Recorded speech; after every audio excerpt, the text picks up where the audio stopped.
భారత చారిత్రక సాంస్కృతిక వారసత్వానికి సంబంధించి కీలక పరిణామం చోటు చేసుకుంది.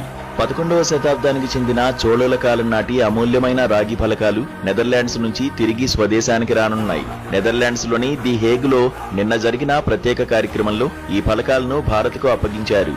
ఈ కార్యక్రమానికి భారత ప్రధాని నరేంద్ర మోదీ, డచ్ ప్రధాని రాబ్ జెట్టెన్ హాజరయ్యారు.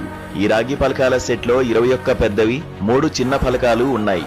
వీటిపై సంస్కృతం, తమిళ భాషల్లో శాసనాలు ఉన్నాయి. తన తండ్రి రాజరాజ చోళుడు ఇచ్చిన వాగ్దానాన్ని కుమారుడైన రాజేంద్ర చోళుడు అధికారికంగా నెరవేర్చిన చారిత్రక ఘట్టాన్ని ఇవి వివరిస్తాయి.